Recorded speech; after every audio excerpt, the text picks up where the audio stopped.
যাচ্ছে? হ্যাঁ ভাই, স্ক্রিন দেখা যাচ্ছে। হ্যাঁ ভাই দেখা যাচ্ছে। আচ্ছা ঠিক আছে সবাই, আসসালামু আলাইকুম। লাস্ট ক্লাসটা তো জাভেদ নিজে ওরা নিয়েছিল, আহ, প্রথম ক্লাস আর কি। তো আজকে আমরা যেটা শুরু করব, আমি একেবারেই করতে চলে যাচ্ছি, যে ডেটা সায়েন্সে আমরা আজকে ডেটা সায়েন্স পাইপলাইন এবং ডোমেইন নলেজ। তো পাইপলাইনটা হচ্ছে আসলে একটা ডেটা সায়েন্স টোটাল প্রসেসটা কিভাবে কাজ করে। আমরা যদি এটার দিকে একটু দেখি, যে একটা যে কোনো প্রবলেম রিয়েলিটি থেকে শুরু হয়, রিয়েল ওয়ার্ল্ড থেকে। তো সেখান থেকে আমরা কিছু ডেটা কালেক্ট করি। যেমন প্রবলেমটা হতে পারে যে আহ, আবহাওয়া, হ্যাঁ, আহ, বৃষ্টিপাত সম্পর্কিত একটা প্রবলেম। তা আমরা হয়তো ডেটা কালেক্ট করতেছি যে আজকে বাংলাদেশে কোথায় কি পরিমাণ বৃষ্টি হচ্ছে, এবং অন্যান্য কিছু প্যারামিটারও রেকর্ড করতেছি। তো এটা হচ্ছে রিয়েলিটি থেকে আহ, আমাদের ডাটা কালেকশন। এরপর এই ডেটাকে আমাদের প্রসেস করা লাগতে পারে, যেটাকে বিভিন্ন ফরম্যাটে নেওয়া লাগতে পারে। সেটা আমরা ডেটা প্রসেসিং বলতেছি। এবং যেটার ভিতরে কখনো কখনো আনওয়ান্টেড ভ্যালু চলে আসতে পারে, কখনো কিছু জায়গায় নাল ভ্যালু থাকতে পারে। তো সেইগুলো আমরা প্রসেস করব, এটাকে বলা হয় ডেটা র্যাঙ্গেলিং।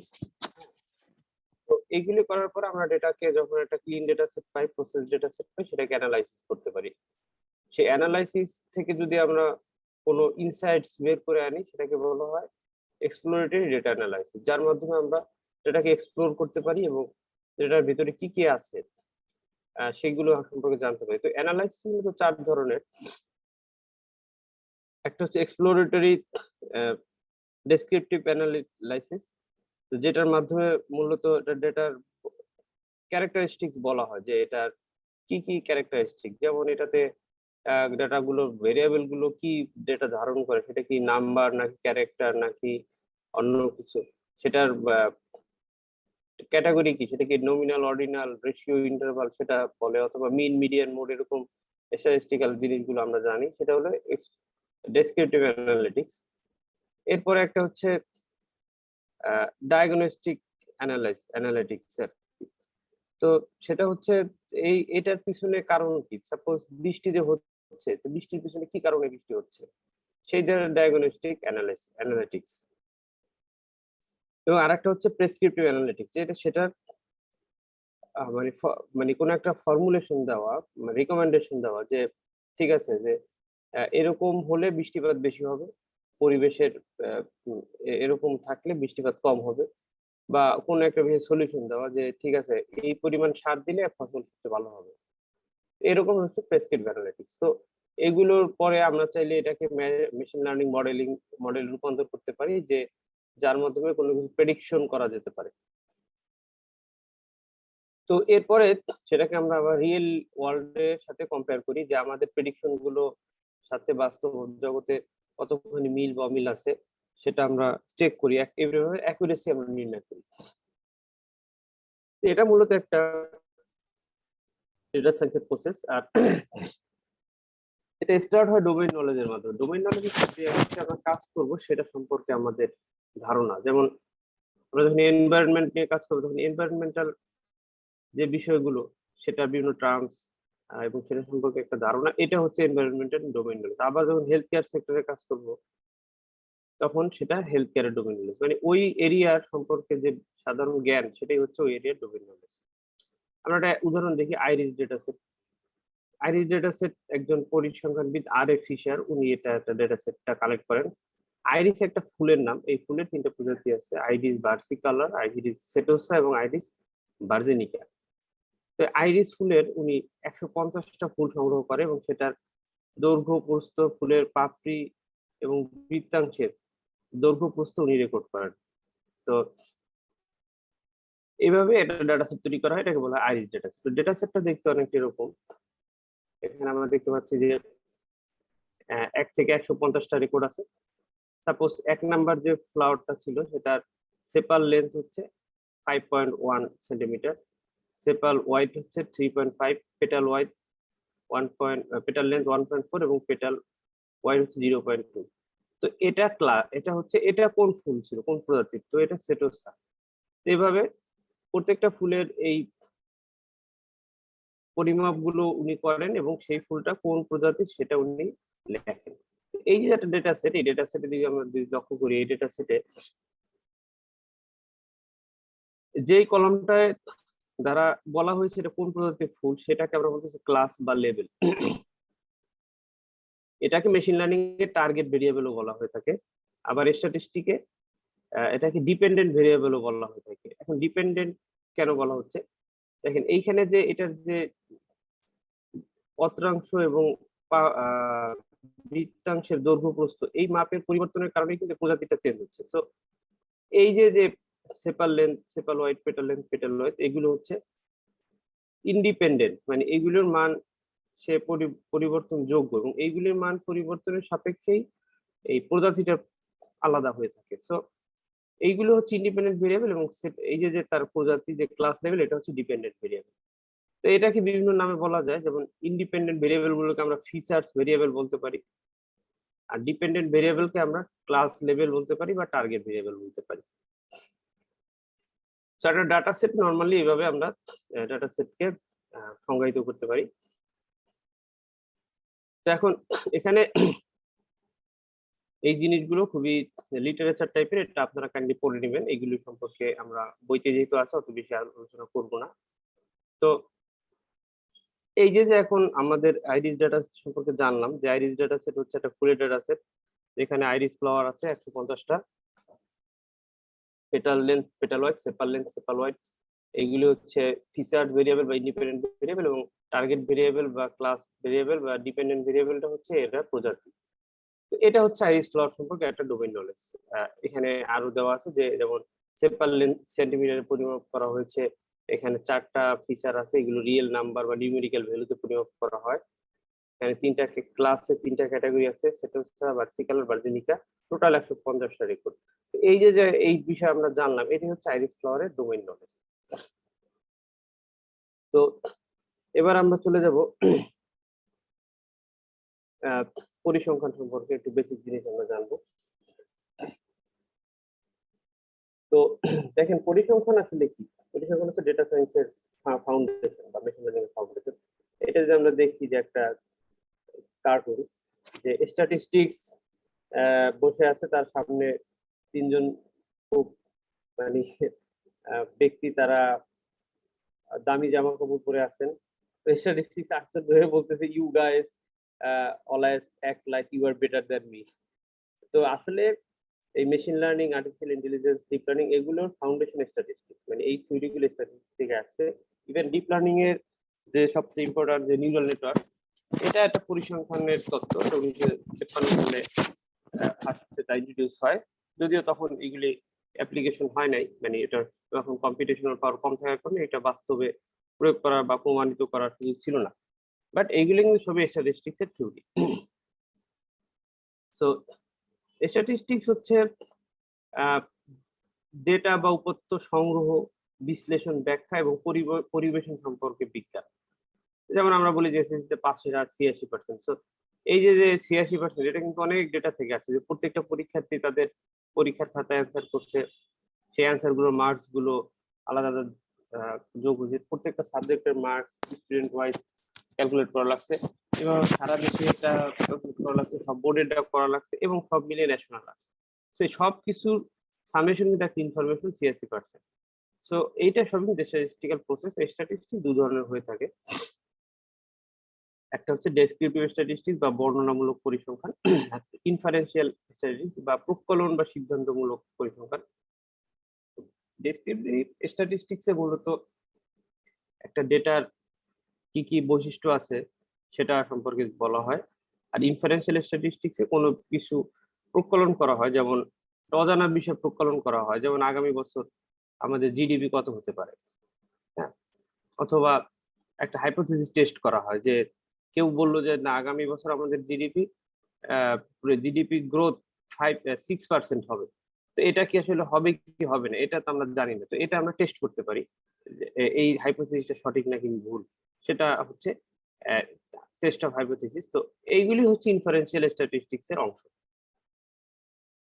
ডেটা নর্মালি দু ধরনের হয়, প্রাইমারি আর সেকেন্ডারি। আমরা যখন নিজেরাই ডেটা কালেক্ট করবো সেটা হচ্ছে প্রাইমারি ডেটা, আর ডাটা যদি অন্য কেউ কালেক্ট করে সেটা ব্যবহার করি, অথবা অন্য কেউ ডেটা কালেক্ট করে সেখান থেকে ইনফরমেশন জেনারেট করছে সেটা হচ্ছে সেকেন্ডারি ডেটা। নর্মালি একটা যে শুরু হয় যে কোনো একটা প্রবলেম শুরু করি এবং আমরা সেটার জন্য একটা প্রবলেম নির্ধারণ করি এবং সেই প্রবলেমের জন্য পপুলেশন এবং স্যাম্পল আলাদা করি। তো পপুলেশন এবং স্যাম্পল কি সেটা একটু পরে আমরা আলোচনা করব।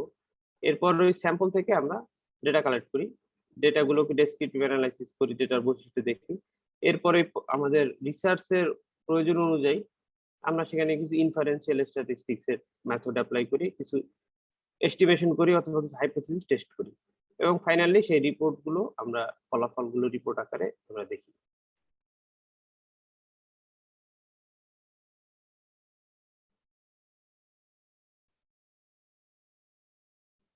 তো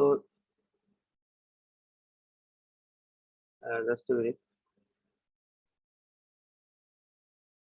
আমার কথা তো ক্লিয়ারলি শোনা যাচ্ছে তাই না? হ্যাঁ ভাই শোনা যাচ্ছে, একটু লাউডলি বললে মনে হয় ভালো হয়। আচ্ছা আচ্ছা, ওকে ওকে, আমি মাইক্রোফোনটা কাছে আনি। তো আমরা এবার পপুলেশন এবং স্যাম্পল সম্পর্কে জানি। পপুলেশন হচ্ছে আসলে টোটাল, মানে আমরা যে বিষয় নিয়ে গবেষণা করতে চাই, ধরে নেই যে আমরা জানতে চাচ্ছি যে বাংলাদেশে যারা জলবায়ু উদ্বাস্তু, হ্যাঁ, তারা অন অ্যান এভারেজ কি পরিমাণ ক্ষতির শিকার হয়েছে, মানে তারা কি পরিমাণ তাদের অর্থনৈতিক ক্ষতি হয়েছে, বা যারা ক্লাইমেট ভালনারেবল এরকম পপুল। তো এখন দেখা যায় ক্লাইমেট ভালনারেবল হয়তো আমাদের উপকূলীয় অঞ্চলের অনেক মানুষ, সেই মানুষের সংখ্যা ধরে নিলাম 3 কোটি। তখন এই টোটাল 3 কোটি লোক হচ্ছে পপুলেশন। কিন্তু 3 কোটি লোকের কাছে তো আমার যাওয়া সম্ভব না, তাদের কাছ থেকে ডেটা কালেক্ট করা সম্ভব না, কারণ হচ্ছে এটা অনেক ব্যয়বহুল এবং সময় সাপেক্ষ। তো এই জন্য আমরা যেটা করি, 3 কোটি লোকের কাছে না গিয়ে আমরা একটা স্যাম্পল নিই, ধরে নিলাম স্যাম্পলের সংখ্যা 350 জন। সো আমরা 3 কোটি মানুষের কাছে না গিয়ে তাদের প্রতিনিধি হিসাবে 350 জন লোককে সিলেক্ট করি এবং ওই 350 জনের কাছ থেকে ডেটা কালেক্ট করি, সার্ভে করি যে আপনার আসলে কি পরিমাণ অর্থনৈতিক ক্ষতি হয়েছে। এটা হচ্ছে স্যাম্পল। তো স্যাম্পল হচ্ছে পপুলেশনের প্রতিনিধিত্ব করে মূলত। তো স্যাম্পল এটাই। আমরা একটু দেখি স্যাম্পলিং এর বিভিন্ন মেথড। তো এই পপুলেশন থেকে যে স্যাম্পল আমরা বাছাই করব এটা হচ্ছে স্যাম্পলিং। তো স্যাম্পলকে অবশ্যই প্রতি পপুলেশনের প্রতিনিধিত্ব করতে হবে। এখন স্যাম্পলিং কেন প্রয়োজন? এখন এই যে আমি একটা বললাম যে 3 কোটি লোকের কাছে যদি আমার যাওয়া লাগতো, তো সেখানে আমার হয়তো 500 জন আমার ডেটা কালেক্টর প্রয়োজন হতো, তারা হয়তো 6 মাস বসে এই কাজটা করতে পারতো। এখন 500 জন লোক বা 1000 জন লোকের 6 মাস ধরে বেতন দেওয়া, এটা অনেক ব্যয়বহুল হতো আমার জন্য। আমার বাজেট অনেক বেশি হয়ে যেত। তো এত বাজেট আসলে ছোট একটা ইনফরমেশন জানার জন্য কেউ এত বাজেট খরচ করতে চাইবে না। জি, কেউ একজন হ্যান্ড রেইজ করেছেন, যে কাইন্ডলি বলতে পারেন কোনো কোয়েশ্চেন থাকলে। 2 জন হ্যান্ড রেইজ করেছেন। হ্যাঁ শাহজাহান শেখ, কোয়েশনটা করেন।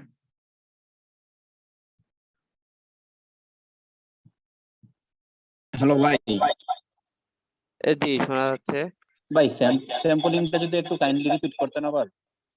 আচ্ছা, স্যাম্পলিং হচ্ছে যে এই যে পপুলেশন তো বোঝা গেছে, যে পপুলেশন হচ্ছে টোটাল আমাদের যে রিসার্চ ইন্টারেস্ট এরিয়া তার সকল সদস্য। সাপোজ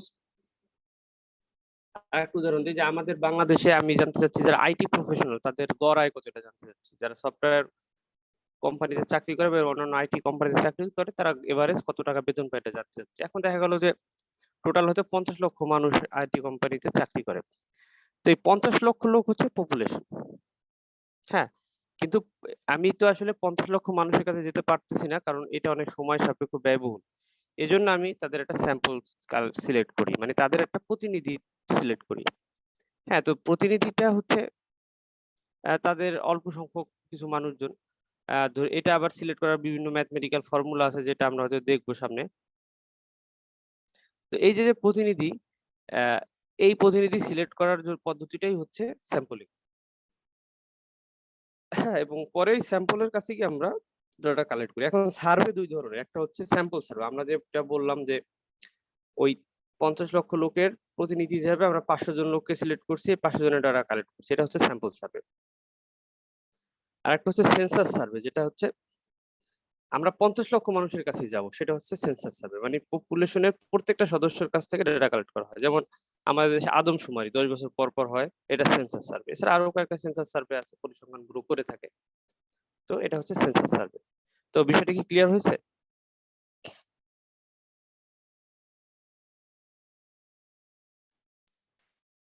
জি ভাই, ক্লিয়ার এটা।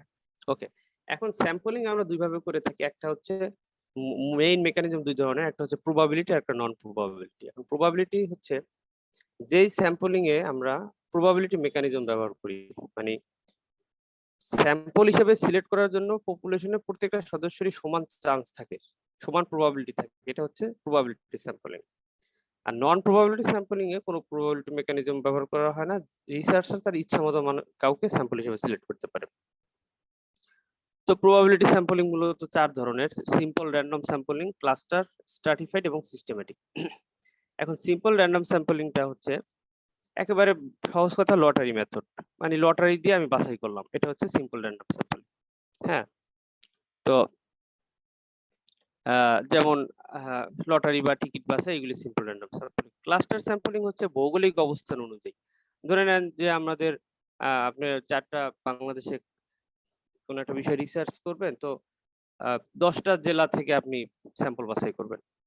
তো যে কোনো যে জিওগ্রাফিক্যাল মানে বেসিসে আমরা যখন বাছাই করি, 10টা জেলা হতে পারে বা 5টা উপজেলা হতে পারে, বা যে কোনো ভৌগোলিক অবস্থান সীমার ভিত্তিতে যখন আমরা স্যাম্পল সিলেক্ট করি, সেটাকে বলা হয় ক্লাস্টার স্যাম্পলিং। তো ক্লাস্টার দুই ধরনের, একটা হচ্ছে one stage, two stage. One stage হচ্ছে ধরেন আমরা স্যাম্পল বাছাই করলাম যে বাংলাদেশে 5টি উপজেলা থেকে ডাটা কালেক্ট করা হবে। এখন এই 5টি উপজেলা থেকে যদি ওই 5টি উপজেলার সকল সদস্য থেকে ডাটা কালেক্ট করা হয়, সেটা হচ্ছে ওয়ান স্টেজ ক্লাস্টার। আর অপরদিকে যদি 5টি ওই উপজেলাগুলোর ভিতরে আপনি আবার সিম্পল র্যান্ডম স্যাম্পলিং করেন, যে এরকম যে 5টি উপজেলা থেকে আবার প্রত্যেক উপজেলা থেকে 100 জনের করে ডাটা কালেক্ট করা হবে, অর্থাৎ তখন ওইদের ভিতরে আবার সিম্পল র্যান্ডম স্যাম্পলিং করতে হবে, এটা হচ্ছে two stage cluster. So cluster দুই ধরনের, one stage, two stage. One stage হচ্ছে ওই জিওগ্রাফিক্যাল লোকেশনের সবার ডাটা কালেক্ট করা, আর টু স্টেজ ক্লাস্টার হচ্ছে ওই জিওগ্রাফিক্যাল লোকেশনের আবার 5 জনের ডাটা কালেক্ট করা বা 10 জনের ডাটা কালেক্ট করা। তো এরপর আমরা আসি স্ট্র্যাটিফাইড স্যাম্পল। স্ট্র্যাটিফাইড স্যাম্পল হচ্ছে এটা হোমোজেনাস গ্রুপ। যেমন আমি যদি বলি যে এই যে আমাদের এখানে যে ক্লাস আছে, ক্লাসরুম, এখানে পুরুষ এবং মেল এবং ফিমেল দুই ধরনের পার্টিসিপেন্টস আছে। কারণ আমি যদি বলি যে না, আমি শুধু মেল পার্টিসিপেন্টসদের ক্লাস্টার ডেটা কালেক্ট করবো, সেটা হচ্ছে সেটা হচ্ছে স্ট্র্যাটিফাইড ক্লাস্টার, মানে যেখানে হোমোজেনাস আমাদের ব্যাপারটা থাকবে। তো এখানে যেটা হয়, হোমোজেনাস স্ট্র্যাটিফাইড গ্রুপে যে একই গ্রুপের সদস্যদের সবার বৈশিষ্ট্য একই ধরনের হয়, আবার আলাদা আলাদা গ্রুপের বৈশিষ্ট্যগুলো বিপরীত হয়। যেমন একটা ক্লাসরুমের সকল পুরুষ শিক্ষার্থী এবং নারী শিক্ষার্থী দুইটা স্ট্র্যাটিফাইড স্ট্রাটা বলা হয়, দুইটা স্ট্রাটা আছে। তো একটা স্ট্রাটা সবাই একই জেন্ডার এক, আবার আরেকটা স্ট্রাটা জেন্ডার আরেকটা। তো এই হোমোজেনাস এবং হেটারোজেনাস বেসিস করে এই স্যাম্পলিংটা করা হয়। আর সিস্টেমেটিক স্যাম্পলিং হচ্ছে একটা নির্দিষ্ট ইন্টারভাল পর পর, যেমন আপনি ধরেন কোন একটা ডাটা কালেক্ট করতেছেন, 2 বছর পর পর আপনি স্যাম্পল নিচ্ছেন সাপোজ, বা 1 সপ্তাহ পর পর আপনি ধরেন যে আমরা নদীর পানির কোয়ালিটি চেক করতেছি, তো আমি প্রত্যেক 1 সপ্তাহ পর পর একটা নদী থেকে একটা স্যাম্পল নিচ্ছি। এই যে এটা একটা নির্দিষ্ট ইন্টারভাল পর পর নেওয়া হচ্ছে, এটা হচ্ছে সিস্টেমেটিক স্যাম্পল। যে কোনো কিছু যদি কোনো নির্দিষ্ট ইন্টারভাল পর পর নেওয়া হয়, সেটা সিস্টেমেটিক। আবার একটা উদাহরণ হতে পারে যে আপনি শেরেবাংলা হলের আমরা একটা স্টুডেন্টদের উপর সার্ভে করবো, তো আমরা সব রুমে না গিয়ে প্রত্যেক 3 রুম পর পর যেসব স্টুডেন্ট থাকে তাদের কাছ থেকে ডাটা কালেক্ট করলাম, এটাও হতে পারে সিস্টেমেটিক স্যাম্পলিং। এবার আমরা আসি নন প্রবাবিলিটি স্যাম্পলিং। তো নন প্রবাবিলিটি স্যাম্পলিং হচ্ছে এখানে গবেষক তার নিজের জাজমেন্ট অনুযায়ী স্যাম্পল বাছাই করে। যেমন একজন টিভি রিপোর্টার, একটা রোড অ্যাক্সিডেন্ট হয়েছে, সে বিষয়ে সে কারো মতামত নিবে। তো সেখানে তিনি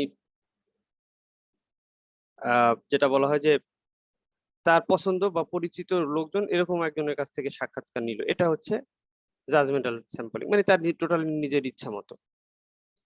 স্নোবল স্যাম্পলিংটা হচ্ছে এটা একটু ডিফারেন্ট, এটাকে হচ্ছে এটা দ্বারা হিডেন পপুলেশন বের করা হয়।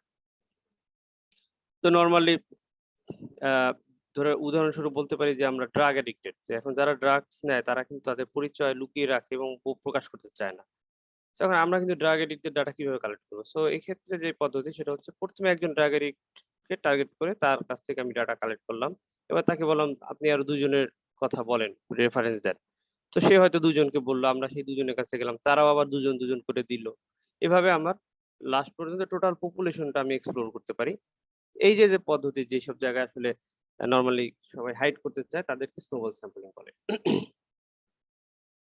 এরপর কনভেনিয়েন্স স্যাম্পলিং, এটাও হচ্ছে অনেকটা মানে আহ, মানে কি বলা হয়, নন প্রবাবিলিটি স্যাম্পলিং, যে এখানে গবেষক তার হাতের কাছে যাকে পাবে তার কাছ থেকে স্যাম্পল নিল। সাপোজ আপনি একটা নতুন প্রোডাক্ট লঞ্চ করছে কোনো একটা কোম্পানি, তো তুমি বাজারে গেল, বাজারে গিয়ে দেখলো যে একজন লোকের প্রোডাক্টটা কিনছে, তো তাকে জিজ্ঞেস করলো যে এটা আপনি, আপনার কাছে এটা ফিডব্যাক কি? তো এই যে সে তার ফিডব্যাকটা দিল, এটা হচ্ছে কনভেনিয়েন্স স্যাম্পলিং, মানে হাতের কাছে যাকে পাওয়া যায়। আর ফাইনালি কোটা স্যাম্পলিং হচ্ছে আহ, আমরা যদি জানি যে পপুলেশনে এরকম একটা রেশিও আছে, সাপোজ আমরা জানি যে বাংলাদেশে মেল ফিমেলের পরিমাণ অনুপাতটা কি, একটা হচ্ছে 50.5 আর একটা হচ্ছে 49.5, সাপোজ এরকম। তো আমরা যখন স্যাম্পল কালেক্ট করবো ওই একই রেশিও অনুযায়ী করবো, এটাকে আমরা বলতেছি কোটা স্যাম্পলিং। তো স্যাম্পলিং এর আমরা আরো আগামীতে আরো অনেক কিছু দেখবো। আপাতত আমি একটা ছোট্ট এক্সেল শিট একটু শেয়ার করি, এটা হয়তো কাজে লাগবে আপনাদের।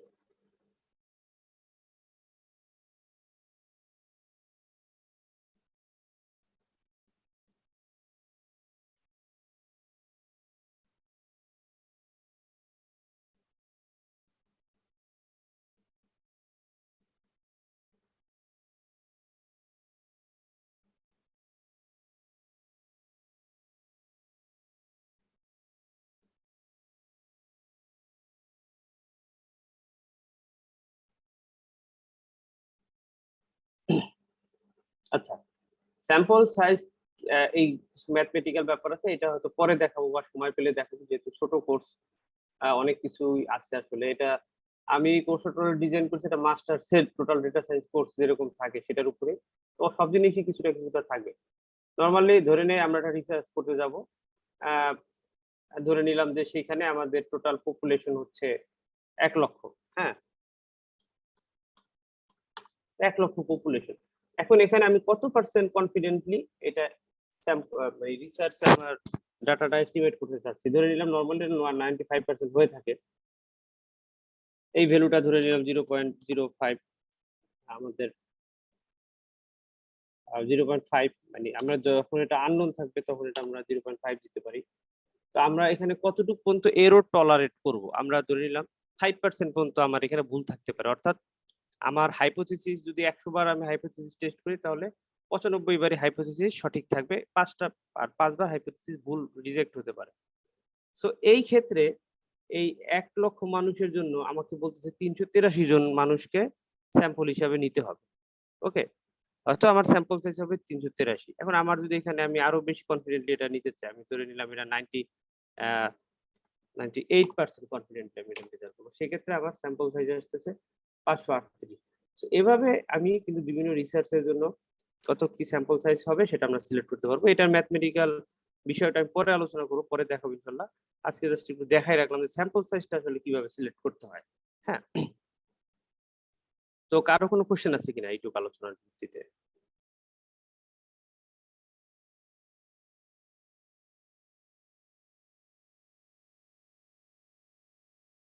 আহ সবাই কি বোঝা যাচ্ছে নাকি আমি বেশি ফাস্ট বা স্লো হয়ে গেছি? না ভাই, ঠিক আছে ভাই। আচ্ছা, ওকে, তাহলে এখন আমরা চলে যাই একটু সেন্ট্রাল টেন্ডেন্সি স্ট্যাটিস্টিক্স এর দিকে। এগুলো আমরা অনেক পড়ছি কিন্তু ভুইয়া স্যারের কোর্সে। যাই হোক, তো নর্মালি একটা ডেটাকে যদি আমরা প্লটিং করি, অনেক ডেটার ক্ষেত্রে দেখা যায় যে ডেটাগুলো প্লটিং করলে এটা ডিস্ট্রিবিউশন করলে এরকম একটা গ্রাফ দেখা যায়, অর্থাৎ একটা পাহাড়ের মতো অথবা বালুর ঢিবির মতো বা বেল ঘন্টার মতো দেখা যায়। এই যে যে একটা ঘন্টা দেখা যায়, সেখানে দেখা যায় যে ম্যাক্সিমাম ডাটা মাঝের দিকে থাকতে চায়। সো যার ডেটাগুলোর যে মাঝখান বরাবর থাকার প্রবণতা, এটাকে বলা হয় সেন্ট্রাল টেন্ডেন্সি। তো সেন্ট্রাল টেন্ডেন্সি মেজারমেন্টের জন্য বিভিন্ন টুলস আছে, মিন, মিডিয়ান, মোড, কার্টোসিস, স্কিউনেস, এগুলো। তো মিন, মিডিয়ান, মোড, সেন্ট্রাল, যদি ডাটাটি একেবারে exactly normal, perfect normal distribution বা স্ট্যান্ডার্ড নর্মাল ডিস্ট্রিবিউশন হয়, তাহলে মিন, মিডিয়ান, মোড এর মান সমান হবে, অর্থাৎ এই জায়গাটায় থাকবে। এখন মিন বা গড় কি সেটা আমরা জানি। গড় হচ্ছে টোটাল যে কয়টা আমাদের অবজারভেশন সেগুলো যোগ করব এবং সেটা ওই সংখ্যা বা এন দ্বারা ভাগ করব। তো এটা হচ্ছে মিন। মিন বিভিন্ন ধরনের হয়, এটা আমি যেটা বললাম এটা অ্যারিথমেটিক মিন, এছাড়া জিওমেট্রিক মিন আছে, হ্যাঁ, আরো বেশ হারমোনিক মিন আছে, আরো 4-5 ধরনের মিন আছে। কিন্তু বাস্তব জীবনে আমাদের ওইগুলো আসলে খুব একটা দরকার হয় না, আমরা নরমালি অ্যারিথমেটিক মিন দিয়ে আলোচনা করতেছি। তো মিন হচ্ছে mean x bar equal sum of x divided by 9 n. তো এখানে কিন্তু এটা স্যাম্পল মিন বোঝাচ্ছে এক্স বার। পপুলেশন মিন হলে এটা ক্যাপিটাল এক্স হতো, হ্যাঁ। তো মোড এবার আমরা দেখি, এখানে আমরা আমরা যে ডাটা সেটটা দেখলাম এটা হচ্ছে কোনো একটা ক্লাসে 10 জন শিক্ষার্থীর বয়স। তো এই বয়সগুলো হচ্ছে 14, 13 বছর, 11 বছর, 14 বছর, 15, 12, 16, 17। তো এই বয়সগুলো আছে, এগুলো দিয়ে আমরা এটার মিনটা দেখলাম। এবার আমরা দেখি মোড। মোড করার ক্ষেত্রে আমাদের ফ্রিকোয়েন্সি ক্যালকুলেট করতে হবে, যে ফ্রিকোয়েন্সি হচ্ছে একটা কতবার এসেছে। দেখা গেল এখানে 14 বয়সটা এসেছে 1, 2, 3, তো 14 সমান ফ্রিকোয়েন্সি 3। 13 এসেছে একবার, 11 দুইবার, এভাবে যতগুলো আমরা ফ্রিকোয়েন্সি পেলাম সেটা একটা ফ্রিকোয়েন্সি টেবিলে লিখলাম। তো যেই ফ্রিকোয়েন্সিটা সবচেয়ে হাইয়েস্ট সেটাই হচ্ছে মোড। হ্যাঁ, তো এখানে 14 যেহেতু 3 বার এসেছে, 14 হচ্ছে এখানকার মোড। এবার আমরা মিডিয়ান সম্পর্কে জানি। তো মিডিয়ান হচ্ছে ডেটার মাঝখানের ভ্যালু আর কি। আমরা যদি কোনো একটা এরকম ডেটাগুলোকে শর্টিং করি, অ্যাসেন্ডিং অর্ডারে করতে পারি, ডিসেন্ডিং অর্ডারে করতে পারি, মানে বড় থেকে ছোটও করতে পারি বা ছোট থেকে বড় করতে পারি। এটা করার পরে এটা যে মাঝখানে ভ্যালুটা পাবো সেটা হচ্ছে মিডিয়ান। তো মিডিয়ান দুইভাবে ক্যালকুলেট করা যায়। একটা হচ্ছে যদি ডেটা মানে এটা কি জোড় সংখ্যক না বেজোড় সংখ্যক সেটা দেখতে হবে। যেমন আমি দেখি এখানে 1, 2, 3, 4, 5, 6, 7, 8, 9, আর এখানে বেজোড় সংখ্যক ডেটা আছে 9। তো এটাকে আমি শর্টিং করলাম, যে ছোট থেকে বড় সাজালাম। এবার 9 যদি হয়, সেটা মাঝখানে ডেটা কি, মাঝখানে ডেটা হচ্ছে পঞ্চম ডেটাটা, কারণ এই পাশে 4টা থাকলে 1, 2, 3, 4, আর এই পাশে 4টা 1, 2, 3, 4, তো মাঝখানে হচ্ছে 14। 14ই হচ্ছে এটা মিডিয়ান। হ্যাঁ, এখানে সূত্রটা এরকম যে এন এন এখানে একটু ভুল হয়েছে আসলে। হ্যাঁ, আমার বইতে ঠিক আছে, এই গিট বুকে এটা ভুল আছে। এটা হবে এন প্লাস 1/2। তো 9 প্লাস 1/10, 10/2 5। সো এটা হলো পঞ্চম ডেটা, রাইট। আর যদি এটা বিজোড় জোড় সংখ্যক হয়, মানে এখানে 10টা সংখ্যা থাকে, যেমন এখানে 10টা সংখ্যা আছে। সো এই 10টার ক্ষেত্রে আমরা সূত্রটা এরকম n/2 প্লাস n প্লাস 1/2, এখানে এই 1টা হবে, হ্যাঁ, ডিভাইডেড বাই 2। তো এখানে করলে আমরা এরকম পাই। সেক্ষেত্রে আমরা মাঝখানের দুটো সংখ্যা নেব। তো দুটোর এভারেজ করে যেটা পাবো সেটা হচ্ছে মিডিয়ান। এখন প্রশ্ন হচ্ছে মিডিয়ান কেন দরকার? মিন দ্বারাই তো আমি বুঝতে পারি। এখন ভাই আমার, জি ভাই তার মানে মিডিয়ান বের করতে হলে ডেটা গুলাকে ক্রম অনুসারে সাজাতে হবে। Right right. আচ্ছা, এখন প্রশ্ন হচ্ছে মিডিয়ান আমাদের কেন দরকার? আমাদের তো মোড দিয়ে আমাদের মিন দিয়ে তো আমরা কাজ করতে পারি। এখন ঘটনা হচ্ছে যে ডেটা যদি কোনো আউটলায়ার থাকে, তাহলে কিন্তু ডেটা মানে আউটলায়ার দ্বারা প্রভাবিত হবে। সাপোজ এই দেখি আমরা এখানে 11 জন শিক্ষার্থীর বয়স আমরা দেখছিলাম এত, হ্যাঁ। এখন এই লাস্টে আবার একজন চলে আসছে 23 বছর বয়স ধরেন। এখন এই 23 বছরের কারণে কিন্তু এই 11 জনের বয়স, গড় বয়স বেড়ে যাচ্ছে। অথবা আমরা এখানে যে কজন আছে আমাদের, যে যারা জব করেন, তাদের একটা স্যালারি পায় সবাই, কেউ 50,000, 1 লাখ, কেউ 20,000, 30,000, বা যে যেটা পায় পায়। হয়তো কেউ স্যালারি 2 লাখ টাকা বা 5 লাখ টাকার বেশি আমরা পাই না এখানে যারা আছেন। এখন এই স্যালারি গুলো এভারেজ করলে যে মানটা পাওয়া যাবে সেটা হয়তো সবার ক্ষেত্রেই কাছাকাছি একটা এভারেজ মান পাওয়া যাবে। কিন্তু আমাদের এই স্যালারি গ্রুপে যদি বিল গেটস কে ঢুকাই দেওয়া হয়, তাহলে কিন্তু আমাদের এক একজনের মান্থলি স্যালারি হয়ে যাবে 10 কোটি 20 কোটি টাকা। কিন্তু সেটা কিন্তু আসলে অ্যাবনরমাল এবং মানে অবাস্তব। আসলে সেটা না। সো ওই যে বিল গেটস এর স্যালারি অনেক বেশি, এটা হলো আউটলায়ার। হ্যাঁ, এটা দ্বারা আমাদের টোটাল স্যালারি এভারেজটা প্রভাবিত হয়ে গেছে। কিন্তু এইটাকে যদি আমরা মিডিয়ান করি সেক্ষেত্রে কিন্তু ওই শর্টিং করলে মাঝখানের ভ্যালু যেটা ওইটা বাস্তব ভ্যালুর কাছাকাছি থাকবে। সো এজন্য ডেটা যদি আউটলায়ার থাকে সেক্ষেত্রে মিডিয়ান ব্যবহার করলেও মোটামুটি অরিজিনাল সিনারিওটা সম্পর্কে জানা যায়।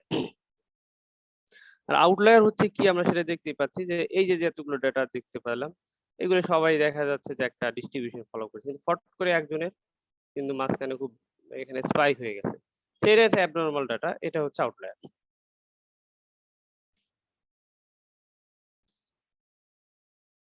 তো এরপরে আমরা যাই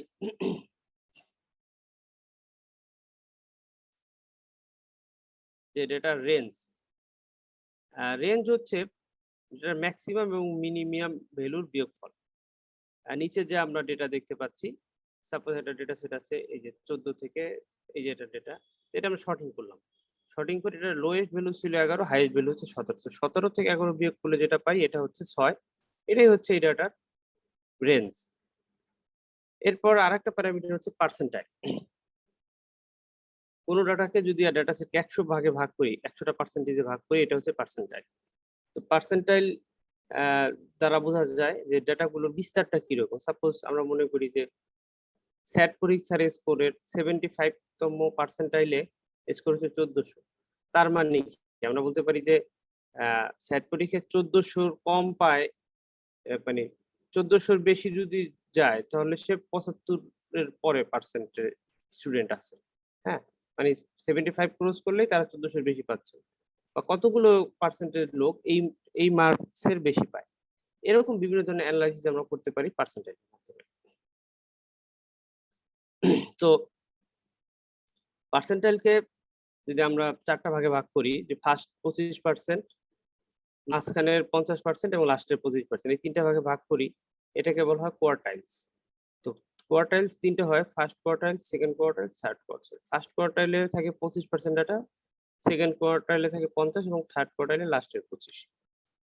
তো এই যে Q1 এবং Q3 এইটার বিয়োগফলকে বলা হয় ইন্টার কোয়ার্টাইল রেঞ্জ। আর এই কোয়ার্টাইল থেকে তৈরি হয় এই বক্স প্লট।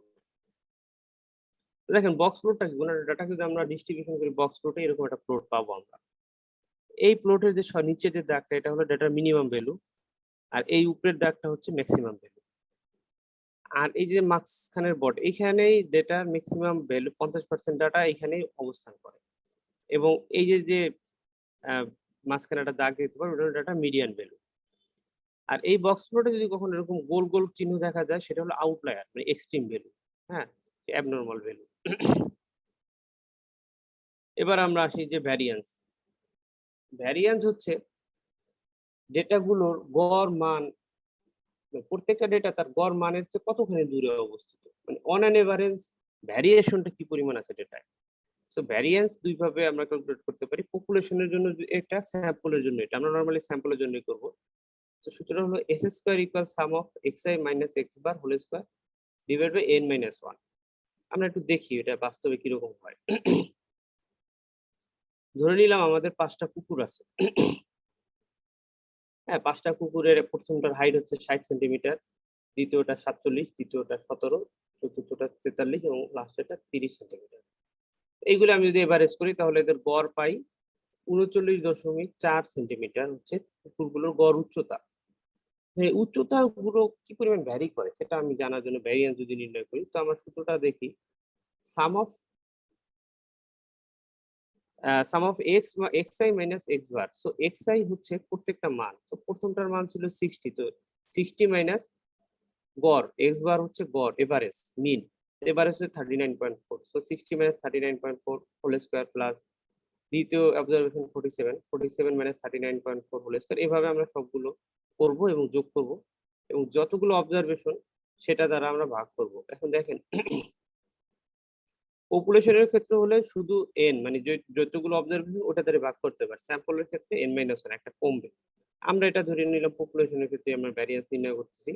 সো n হলো 5, সেটা ভাগ করলে 217.04। এটা হচ্ছে এই কুকুরগুলোর ভ্যারিয়েন্স। এখন ঘটনা হচ্ছে ভ্যারিয়েন্স দ্বারা নরমালি কিছু মিন করা কষ্টকর হয়ে যায়। ডাটাগুলো যদি রেঞ্জের উপর ভিত্তি করে কোনো কোনো ডাটার রেঞ্জ ছোট হলে ভ্যারিয়েন্স ছোট হয়, কোনো কোনো ডাটার রেঞ্জ বড় হলে ভ্যারিয়েন্স বড় হয়। তো এটা দ্বারা অনেক সময় ডিসিশন নেওয়া যায় না। এই জন্য আমরা আর একটা টুল ব্যবহার করি, স্ট্যান্ডার্ড ডেভিয়েশন। স্ট্যান্ডার্ড ডেভিয়েশন কিছুই না, ভ্যারিয়েন্সকে আমরা রুট করি। তো রুট করলে স্ট্যান্ডার্ড ডেভিয়েশন পাই। এখানে স্ট্যান্ডার্ড ডেভিয়েশন হচ্ছে 14.73। এখন এই স্ট্যান্ডার্ড ডেভিয়েশন দ্বারা আমরা কি বুঝি নরমালি? এখন দেখেন, ধরে নিন যে আমাদের দুইটা ক্রিকেটার, একটা হচ্ছে মুশফিকুর রহিম আর একটা হচ্ছে সাব্বির রহমান। এখন এদের যদি রান আমরা ডিস্ট্রিবিউশন করি, তাহলে দেখবেন যে মুশফিকুর রহিমের রান হচ্ছে এই নিচেরটা, মানে তার রানটা উপরেরটা মুশফিকুর রহিম, যে তার রান হয়তো সে প্রত্যেক ম্যাচে মিনিমাম 30 রান করে বা ম্যাক্সিমাম হয়তো 60-70 করে। এইটার ভিতরে সে ঘোরাফেরা করে, 100ও খুব কম মারে, আবার 0 খুব কম হয়। আবার সাব্বিরের রান যদি দেখি, দেখা যাবে যে সে অনেক ম্যাচে 100 করতেছে, আবার অনেক ম্যাচে ডাক মারতেছে। তো তার ভেরিয়েশনটা কিন্তু বেশি। তো যেটা ডাটা স্টেবিলিটি বেশি, সেখানে কিন্তু স্ট্যান্ডার্ড ডেভিয়েশন কম থাকে, অর্থাৎ সেই ডাটাটা মোটামুটি বেশি একটা মানে ঘোরাফেরা পরিবর্তন হয় না, সে কাছাকাছি থাকে। আর স্টেবিলিটি কম থাকলে স্ট্যান্ডার্ড ডেভিয়েশন বেশি থাকে, মানে তার উপর আনপ্রেডিক্টেবল, তার উপর কিন্তু আমরা সবসময় মানে ডিপেন্ড করতে পারি না, সে কিন্তু আনপ্রেডিক্টেবল আচরণ করতে পারে। সো এটাই হচ্ছে, এখন আমরা যদি কুকুরদের বিষয়টা নিয়ে করি, যে তাহলে 5টি কুকুরের উচ্চতা হচ্ছে এত সেন্টিমিটার, আর এদের স্ট্যান্ডার্ড ডেভিয়েশন এত, অর্থাৎ এটা যদি আমি প্লাস মাইনাস করি, তাহলে কুকুরের উচ্চতা এত থেকে এত সীমার ভিতরে থাকতে পারে। এটা আমাদের একটা মানে অবজারভেশন। এরপরে আমরা আরেকটা জিনিস দেখি, একটা হচ্ছে কোভেরিয়েন্স এবং কোরিলেশন। এখন এই দুইটা দেখার আগে আমরা একটা ছোট ডাটা সেট দেখি। মনে করি যে আপনার বাসার পাশে একটা আইসক্রিমের দোকান আছে।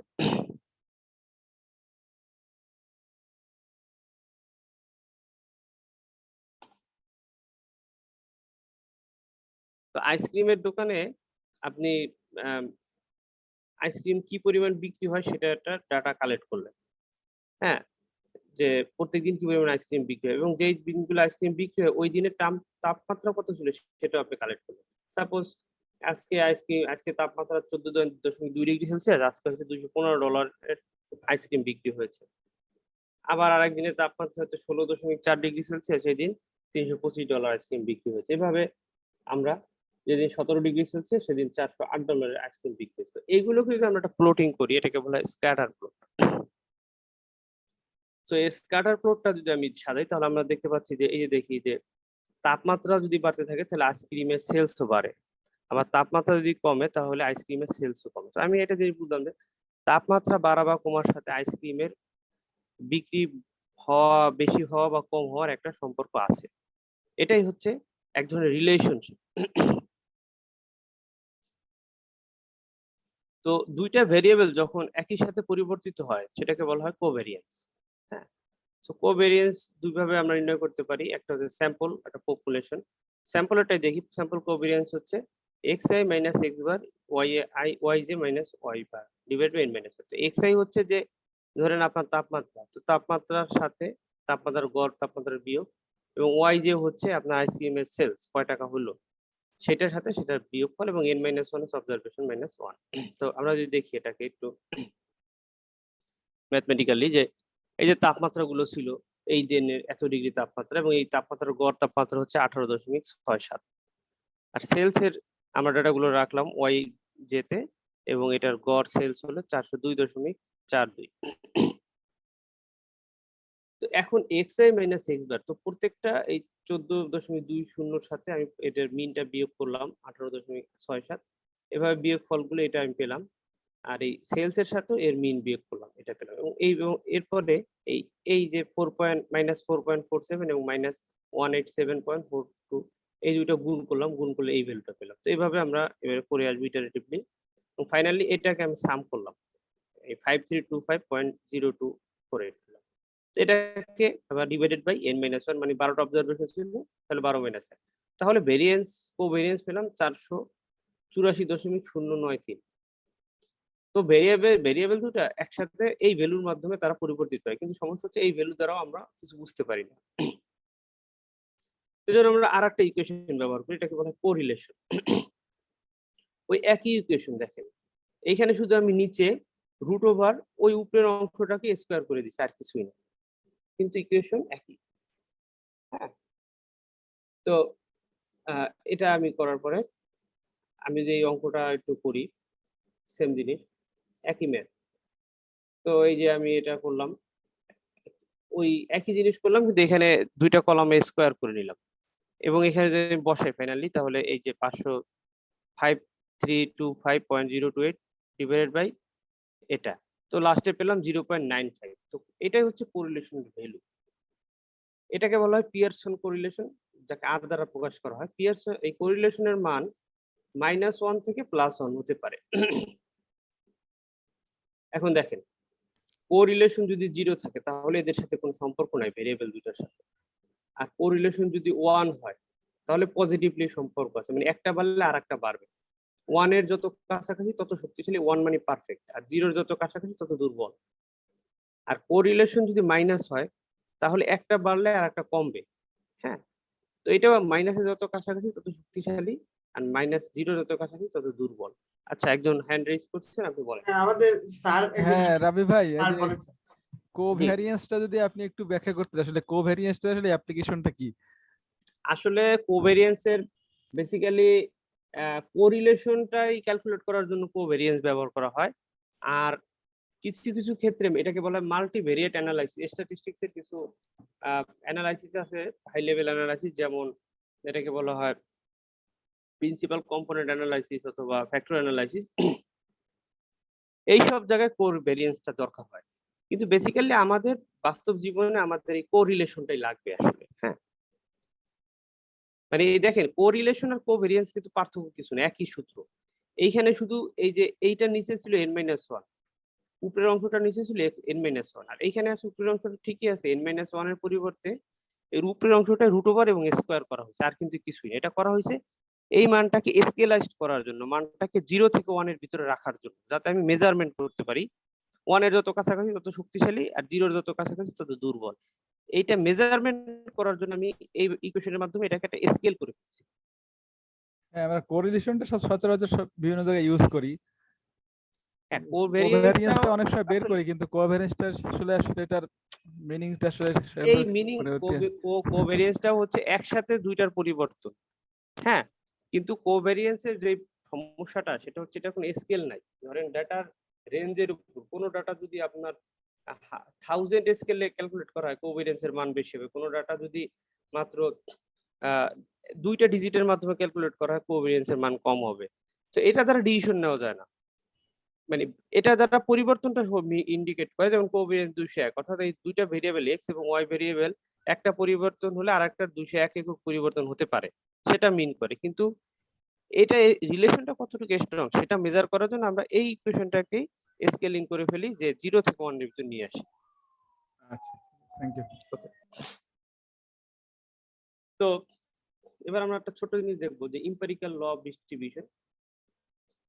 নরমালি আমরা একটা বেল ডাটা যদি আমরা এভাবে নরমাল ডাটা হয়, স্ট্যান্ডার্ড নরমাল, সেক্ষেত্রে এটা সিমেট্রিক হয়। তো দুই পাশে 50% 50% ডেটা থাকে এবং মাঝখানে মিন মিডিয়ান মোড থাকে এবং এটা সমান হয়। তো নরমালি দেখা যায় যে বাস্তব জীবনে অনেক ডেটাই নরমাল ডিস্ট্রিবিউশন, যেমন সদ্য জন্ম নেওয়া শিশু, মানে আপনি যদি মাত্র এখন হাসপাতালে যান, 10টা বাচ্চা জন্মগ্রহণ করছে, তাদের ওয়েট নেন, দেখবেন যে ম্যাক্সিমাম বাচ্চার ওয়েটই কাছাকাছি, বা তাদের ডিস্ট্রিবিউশন করে নরমাল ডিস্ট্রিবিউশন হয়। আমাদের আয় ডিস্ট্রিবিউশন, ম্যাক্সিমাম মানুষের আয় কাছাকাছি, কিছু কিছু মানুষের অনেক বেশি ইনকাম, কিছু কিছু মানুষের কম, কিন্তু ম্যাক্সিমামেরই কাছাকাছি। মানুষের হাইট, এবং বাংলাদেশের সব মানুষের হাইটই হয়তো 5 ফুট 4, 5, 6 ইঞ্চি হবে পুরুষদের হাইট। কিছু পুরুষদের হাইট হয়তো একটু কম, আবার কিছু হয়তো 6 ফুট বা 5 ফুট 10 এরকম। তো এভাবে আইকিউ, রক্তচাপ পরীক্ষার ফলাফল, এরর মেজারমেন্ট, এগুলি স্ট্যান্ডার্ড ডিভিশন ফলো করে। তো নরমালি একটা দেখা যায়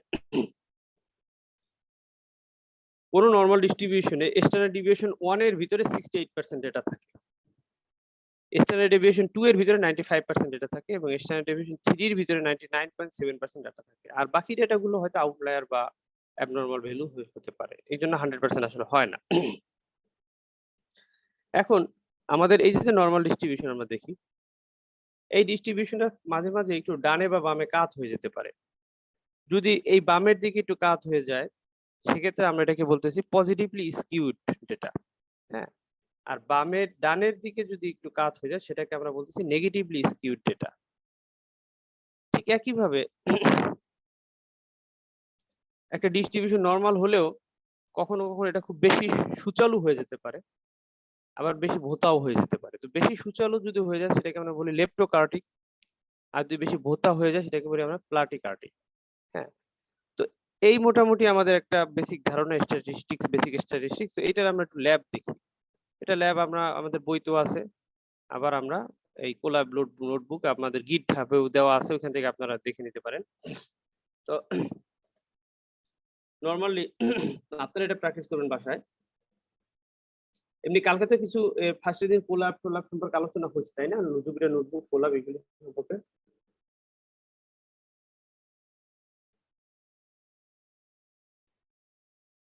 হ্যালো,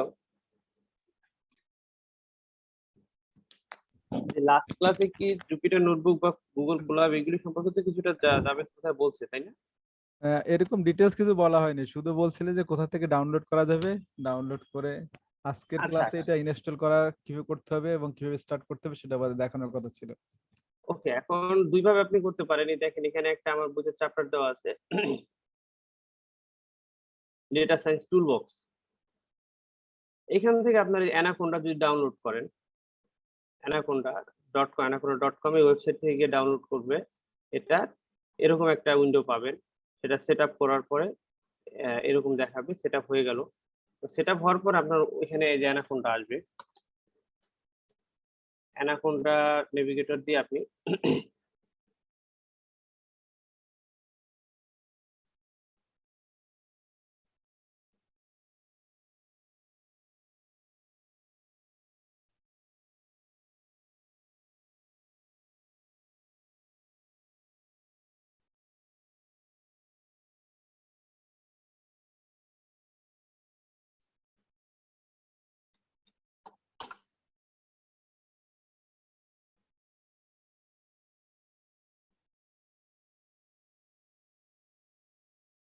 লোড হচ্ছে।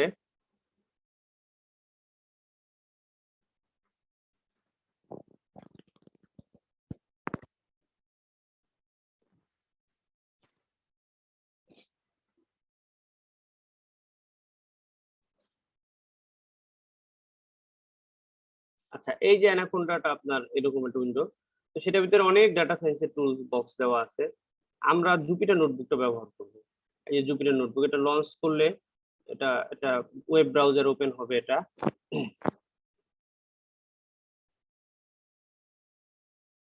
এই যে ওপেন হচ্ছে। এইখানে এরকম আপনি একটা নতুন ফাইল ওপেন করতে পারেন, যে new file, new Python 3 file. এখানে আপনি ডাটা সায়েন্সের কোড করতে পারেন, পাইথনের প্রোগ্রামিং করতে পারেন। সাপোজ আপনি লিখলেন যে 8 ইনটু 65, এটা লিখে যদি এন্টার শিফট এন্টার মানে দেখেন এটা গুণ করে দেখাবে। তো একই জিনিস আপনি এই গুগল কোলাব লিখবেন, কোলাব লিখলে গুগল কোলাব আসবে। সেখানে গেলে আপনার জিমেইলে অ্যাকাউন্ট থাকতে হবে, জিমেইল অ্যাকাউন্ট লগইন করার পর এটা করতে হবে। এই যে এখান থেকে আপনি নতুন নোটবুক খুলতে পারেন, অথবা এটা যখন আপনি দিবেন তখনই আপনার গুগল ড্রাইভে এই হলুদ রঙের একটা ফোল্ডার সৃষ্টি হবে, গুগল কোলাব নোটবুকস। এইখানে গিয়ে আপনি যদি রাইট বাটন ক্লিক করেন, নিউ,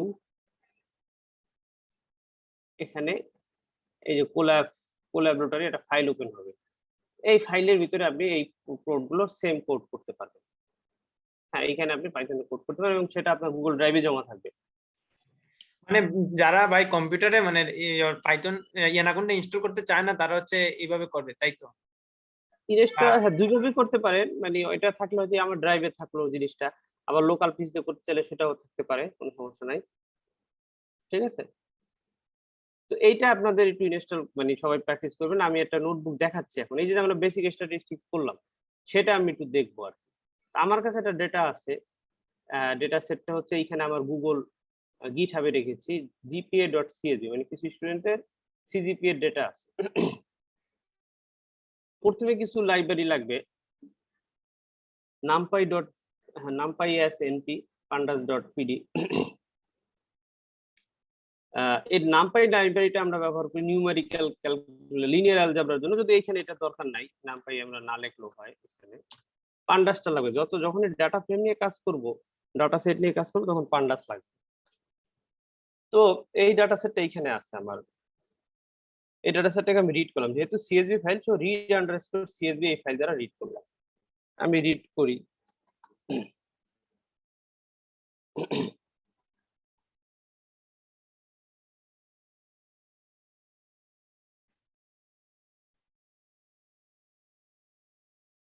এই যে যখন টিক মার্ক আসলো তার মানে এটা রান করছে। এখন আমি ডাটা সেটটা তো ডিএফ নামে একটা ভেরিয়েবলের ভিতরে ডাটাগুলো স্টোর করেছি। আমি দেখি ডাটা সেটটা আসলে কি, যদি ডিএফ লিখি তাহলে টোটাল ডাটা সেটটা সে শো করবে। যে এখানে দেখাচ্ছে যে 10 জন শিক্ষার্থীর নেম আছে, তাদের স্টাডি টাইম আছে কয় ঘন্টা পরে, তারা গেমিং আওয়ার কয় ঘন্টা গেম খেলে, এবং তাদের জিপিএ কত সেটা দেওয়া আছে। আমি যদি লিখি df.info তাহলে ডাটা সেটে ইনফরমেশন দেখাবে যে এই ডাটা সেটটা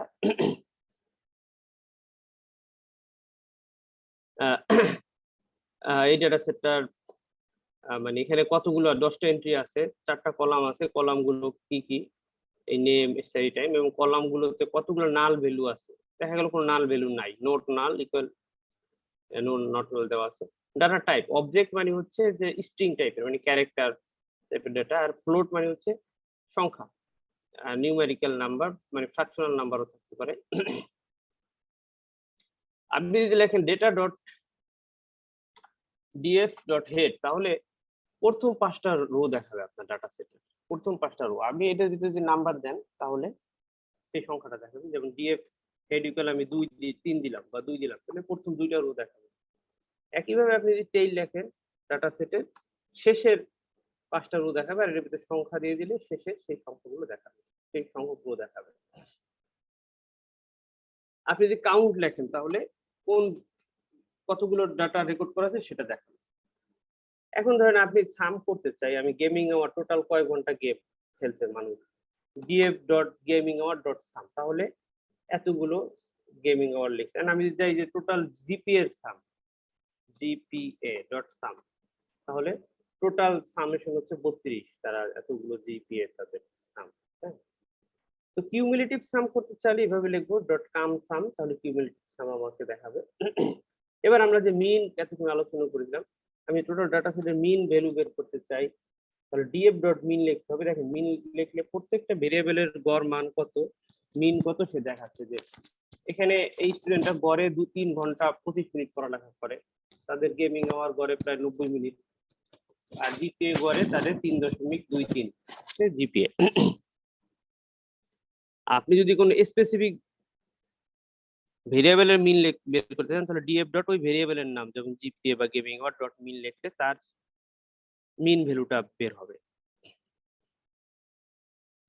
এবার আমরা যে মিডিয়ান একটু আগে আলোচনা করলাম, আমরা যে মিডিয়ান বের করছি df ডট মিডিয়ান লেখলে কিন্তু মিডিয়ান গুলো বের করে দিচ্ছে, আমাদের মিডিয়ান ভ্যালু গুলো কত ডাটা সেটে সেটা আমরা বের হয়ে যাচ্ছে।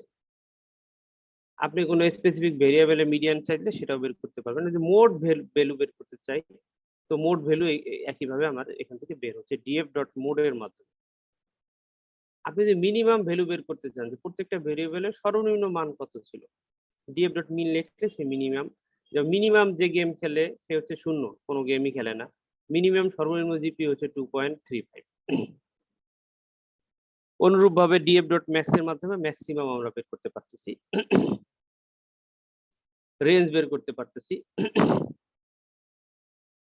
ভ্যারিয়েন্স এর কথা বলেছিলেন যে df ডট যদি ভ্যার লিখি তাহলে ভ্যারিয়েন্স গুলো ক্যালকুলেট হয়ে যায়। দেখেন ভ্যারিয়েন্স ক্যালকুলেশন কত জটিল ছিল, কিন্তু আমরা জাস্ট লিখলাম df ডট var, ভ্যারিয়েন্স বের হয়ে গেল। আমরা যদি স্ট্যান্ডার্ড ডেভিয়েশন বের করতে চাই df ডট std তাহলে স্ট্যান্ডার্ড ডেভিয়েশন বের হয়ে গেল। এরপরে কোভেরিয়েন্স, একইভাবে আমরা df ডট cov দিলে কোভেরিয়েন্স, আমরা এই যে কোভেরিয়েন্স এর একটা ম্যাট্রিক্স বের হয়ে গেল যে এই দুইটার সাথে পরিবর্তনটা কি। আর কোরিলেশন যদি বের করি df ডট cor তাহলে কোরিলেশন বের হলে দেখেন এখানে আমরা একটু দেখি কোরিলেশনটা অ্যানালাইজ করি। সিজিপি এর সাথে কার সবচেয়ে কোরিলেশন বেশি, সিজিপি এর সাথে দেখেন স্টাডি টাইমের কোরিলেশন বেশি 0.89, মানে স্টাডি টাইম যত বাড়বে সিজিপি তত বাড়ে, খুব শক্তিশালী কোরিলেশন। আর সিজিপি এর সাথে গেমিং আওয়ারের নেগেটিভ কোরিলেশন, মানে কি গেমিং আওয়ার যদি বাড়ে তাহলে সিজিপি কমে, দেখছেন এটা কিন্তু নেগেটিভ। সেইভাবে কিন্তু আমরা একটা কোন ভেরিয়েবলের সাথে কোন ভেরিয়েবলের সম্পর্ক আছে, রিলেশনশিপ আছে, সেটা কিন্তু আমরা বের করতে পারি, ক্যালকুলেট করতে পারি। তো স্কিউনেস কার্টোসিস যেটা বলেছিলাম, ডাটাটা কতখানি স্কিউড বা কার্টোসিস, সেটা আমরা df ডট স্কিউ বা df ডট কার্টোসিস এই সব কমান্ডের মাধ্যমে বের করতে পারি। তো এইভাবে আমরা আরেকটা ফাংশন আছে df ডট ডেসক্রাইব, এটা দিলে টোটাল ডাটা সেটের কিন্তু সবগুলো বের হয়ে যায়, প্রত্যেকটা ভেরিয়েবলের মিন, স্ট্যান্ডার্ড ডেভিয়েশন, মিনিমাম 25%, 50%, ম্যাক্সিমাম, এই ডাটাগুলো আমরা পেয়ে যাই।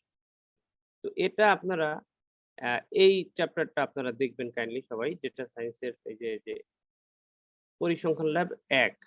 হ্যাঁ, তো ফার্স্টে যেহেতু আজকে ল্যাব মানে ফার্স্টে আমরা একটু আলোচনা করলাম, এটা আপনাদের জন্য সবার প্র্যাকটিস থাকবে, আপনারা এটা প্র্যাকটিস করবেন। আর আমি হয়তো আগামী সপ্তাহে বা তারপরের সপ্তাহে একটা এক্সাম নেব, সেখানে আপনাদের এরকম একটা ডেটা সেট দেবো। ডেটা সেট দিয়ে আমি বিভিন্ন জিনিস জানতে চাই, আমি বলবো যে অমুক ভেরিয়েবলের ভ্যারিয়েন্স কত, অমুক ভেরিয়েবলের মিন কত, এটা আপনারা ক্যালকুলেট করে বের করতে হবে। সো এটাই মোটামুটি আজকে আমি এই পর্যন্তই থাকুক, কারণ এর বেশি হলে আমাদের জন্য খুব লোড হয়ে যাবে। তা আপনারা আগামী শুক্রবার পর্যন্ত এটা দেখেন।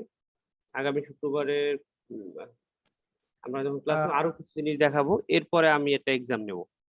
হ্যাঁ, আর এর ভিতরে আমি একটা হয়তো অ্যাসাইনমেন্ট দিতে পারি, মানে অ্যাসাইনমেন্টটা হবে এই যে আমরা যে মিন মিডিয়ান মোড করলাম, এগুলো হাতে ক্যালকুলেট করা। ওটা অ্যাসাইনমেন্টটা আমরা অঙ্কগুলো হাতে করবেন, করে একটা কাগজে পিডিএফ করে, পিডিএফ ফাইলটা আমি একটা ইমেল আইডি বলবো, ওখানে পাঠিয়ে দিবেন। ফজলে ভাই, জি, আমার কাছে মনে হয় কি এখানে অনেকে আছে একদম নিউ, যারা আসলে আচ্ছা আচ্ছা, কোনোদিন আসলে পাইথন কখনো ওপেন করে নাই। ওকে ওকে, তো তাদের কাছে আসলে এটা আমার কাছে মনে হয় এখনো পর্যন্ত একটু ক্লিয়ার না আচ্ছা যে আচ্ছা কিভাবে একটা ডেটাটাকে সে ইনপুট করবে। আচ্ছা, আমি এই ক্ষেত্রে একটু হ্যাঁ। সাজেশন দেই। আপাতত কিচ্ছু করা লাগবে না। আপাতত হচ্ছে সবাই আমার বইয়ের ওই যে একটা বেসিক পরিসংখ্যান ল্যাব 1 যে চ্যাপ্টারটা আছে, সেই চ্যাপ্টারটা আপনারা কষ্ট করে ওপেন করবেন। ওপেন করে আপনি এই সফটওয়্যারটা ইনস্টল তো দিবেন, অথবা গুগল কোল্যাবে যাবেন, গিয়ে ওই কোডগুলো জাস্ট আপনি কপি করবেন, কপি করে করে বসাবেন এবং রান করবেন। এভাবে আপনি টোটাল মানে কোডটা আপনি রান করেন আগে একবার, রান করার পরে আপনি এইটুক কাজই আপাতত করেন। আর এইখানে যদি কোনো সমস্যা হয়, আমাদের জাভেদ আছে আর একটা লিজা আছে, ওদেরকে আপনারা নক দিবেন, ওরা আপনাদেরকে প্রয়োজনে পার্সোনালি কিভাবে রান করতে হবে সে বিষয়ে আবার একটু দেখাই দিবে। হ্যাঁ, তো প্রথম কাজটা হবে এই কোডটা আপনাদের রান করতে হবে এবং নিজ হাতে করতে হবে অবশ্যই।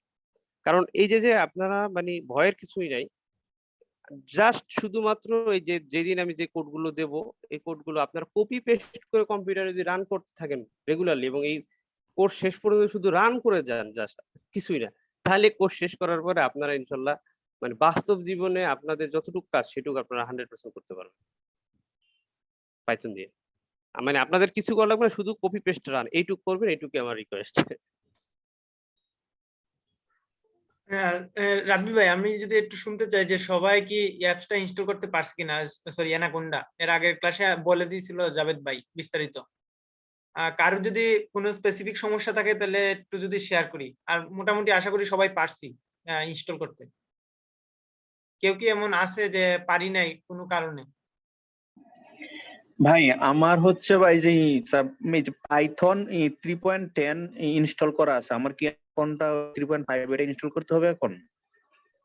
কোনটা আছে সরি? 3.10। সমস্যা নাই, এটা থাকলেই হবে, নো প্রবলেম। জি ভাই।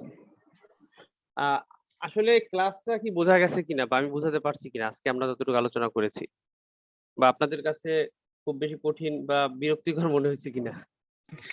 ভাই, যারা আমরা মোটামুটি যে স্ট্যাটিস্টিক্স পড়ছিলাম তারা মোটামুটি আশা করি মানে বুঝতে পারছি। কিন্তু যদি একদম ফার্স্ট সেমিস্টারে যে কয়জন আছে তাদের একটু মানে কষ্ট হইতে পারে। যদিও সামনের সেমিস্টারে তারা কোর্স পাবে। এই যে আলী আসগর ভুঁইয়া স্যারের কোর্স তারা পায় নাই। স্যার যদিও অবসর নিয়ে নিছে। তো সামনের সেমিস্টারে তারা পাবে। তো আমি মনে করি ওরা যদি একটু নিজেরা একটু দেখে বইটা এবং একটু ইয়ে করে তাহলে হয়তোবা বুঝতে পারবে আরেকবার। মানে আপনার ক্লাসের পরে। হ্যাঁ, এইখানে আমাদের এই কোর্সটা টোটালি অ্যাপ্লাইড। এইখানে আসলে দেখা এবং প্র্যাকটিসের কোনো বিকল্প নাই। মানে আমরা যেমন আজকে অল্প একটু আলোচনা করছি, কিন্তু সেটা কিন্তু আবার পাইথনে প্র্যাকটিস করছি। সো এইভাবে আমরা প্রত্যেকদিনই যেটা করব সেটা পাইথন, এবং লাস্ট মাঝখানের ক্লাসগুলোতে আর কোনো থিওরি থাকবে না, সরাসরি আমরা প্রোগ্রামিং করতে থাকবো। সো একটাই কাজ, সেটা হচ্ছে যে এই ধরেন আজকে ক্লাস হলো, আবার এক সপ্তাহ পরে ক্লাস হচ্ছে। তো এই যে মাঝখানে ৬-৭টা দিন, এই ৬-৭টা দিনে আপনার আজকে যে আমরা 2টা চ্যাপ্টার 3টা চ্যাপ্টার দেখলাম, জাস্ট একবার রিডিং করা, আর কিছু না। একবার রিডিং করা এবং কোডগুলো প্র্যাকটিস করা। আর এই যে বইতে যে অঙ্কগুলো আছে সেটাই একবার কষ্ট করে হাতে ক্যালকুলেটরে করবেন। এটা করলে কি হবে, এটা ব্যাক এন্ডে কি কাজ, মেকানিজমটা কাজ করতেছে সেটা আমরা মাথায় একবার ঢুকে গেলে এটা ক্লিয়ার হয়ে যাবে। হ্যাঁ, আর আমরা তো রিয়েল ওয়ার্ল্ডে কাজ সব পাইথন দিয়েই করব। সো এইটুকু রিকোয়েস্ট যে এই সময়টা আপনারা জাস্ট একবার রিডিং করবেন আর কোডটা একবার কপি করে করবেন, আর কিছুই না। তাহলেই দেখবেন কোর্স শেষ হওয়ার পর আপনারা মোটামুটি ইনশাল্লাহ ভালোভাবেই একটা শিখতে পারবেন আশা করি। আচ্ছা, আর কি কোনো কোশ্চেন আছে আমাদের? কারো কোনো কোশ্চেন? আগামী ক্লাস হবে আগামী শুক্রবার 8:30 সবাই এর মধ্যে আমরা যে কাজটা রাব্বি ভাই দিয়েছেন চেষ্টা করব করার, আর ইনস্টলেশনটাও কমপ্লিট করে আমরা ট্রাই করব নিজে নিজে। আর কোনো কোয়েশ্চেন না থাকলে আজকে আমরা এই পর্যন্ত শেষ করতে পারি। শুভরাত্রি সবাইকে, ধন্যবাদ। জি, সবাইকে আসসালামু আলাইকুম। সবাই আসসালামু আলাইকুম। আসসালামু আলাইকুম।